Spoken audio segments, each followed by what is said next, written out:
बहन सुषमा दोहरे ने जो बात कही है माननीय सांसद सुब्रत पाठक जी के लिए, वो खुद वो जानती है, उस पार्टी में वो कार्य कर रही हैं, उसकी पदाधिकारी हैं वो, उनको किस गरिमा में सांसद जी के लिए बोलना चाहिए था, किसके लिए नहीं। क्योंकि उनको सपा के जितने भी कार्यकर्ता हैं, जितने पदाधिकारी हैं, उनकी मानसिकता ही दूषित है। उन लोगों ने किसी बहन की, किसी बेटी की कभी तो इज्जत करी नहीं है, ना ही वो इज्जत करना सिखाते हैं। बहन सुषमा दोहरे अगर ग्रेजुएशन किए हुए हैं, पढ़ी लिखी हैं, तो क्या उनको माननीय सांसद जी के लिए शब्द बोलने चाहिए थे? अगर उन्होंने जूती की बात करी है, तो हम तो ये कहते हैं कि जूती की बात करती हो एक बहन होके, तो ये मत सोचिए दलित परिवार में और भी बेटियां हैं। माननीय सांसद जी के लिए आप अगर जूती की बात करोगी, तो जूता हमारे लिए, हमारे पास भी रखा है। आप हमारे लिए जूती की बात करोगी, जूता हम लोगों के पास भी रखा है।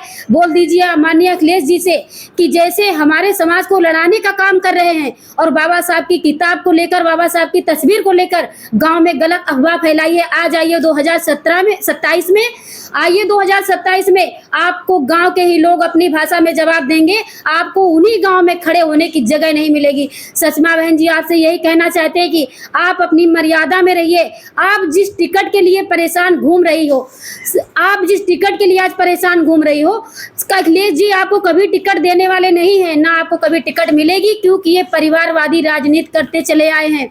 इन्होंने अपने ड्राइवरों को, अपने परिवार के लोगों के, अपने घर के नौकरों को ही हमेशा टिकटें दी हैं। और आप ये भूल जाइए कि आप जिस प्रकार कन्नौज में मरने और मारने की बात के लिए उतारू हो रही है माननीय अध्यक्ष जी के कहने पर, अखिलेश जी के कहने पर, तो आप ये मत भूल जाइए कि कन्नौज में कोई दलित बहन बेटी नहीं है।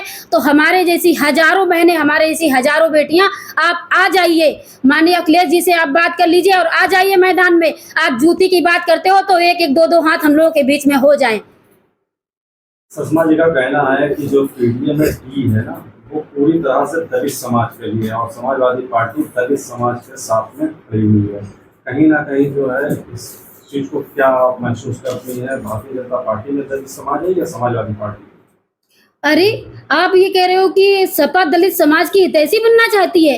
वो दर्द हमसे पूछिए। जब यहाँ पर माननीय डिम्पल यादव जी सांसद थी और मैं यहाँ से चुनाव लड़ी थी ग्राम सभा का, मैंने प्रधानी का चुनाव लड़ा था, यही सपा की सरकार थी। सपा की सरकार ने मुझे रिकाउंटिंग में हरवाया था, 3 वोट गायब करवा के। ये हमारे हितैषी बनते हैं? ये हमारी एससी अनुसूचित जात के लोगों की हितैषी बनने की बात करते हैं? इनका तो काम ही है, इनकी तो शुरू से लेके आज तक नीति ही चली आई है कि फूट डालो, राज करो और हमेशा आपस में जातियों को लड़ाना। आपने अभी देखा होगा कि जब चुनाव आया था तो इन लोगों ने क्या किया? इन लोगों ने अपने बाबा साहब की तस्वीर को लेकर, संविधान को लेकर, ये लोग गांव में बिना पढ़े लिखे लोगों को इन्होंने मिसगाइड किया, गुमराह किया और उनका वोट एक बार तो ले लिया। लेकिन आ जाइए 2027 में, आपको इसका जवाब जरूर मिलेगा। और बहन सुषमा दोहरे आपसे यही कहना चाहते हैं कि आप अभी भी समय है, आप समझ जाइए, आप मर्यादा में रहिए। माननीय सांसद जी के लिए अब की बार अगर कोई गलत शब्द आपने बोला तो हम बहनें शांत नहीं बैठेंगे।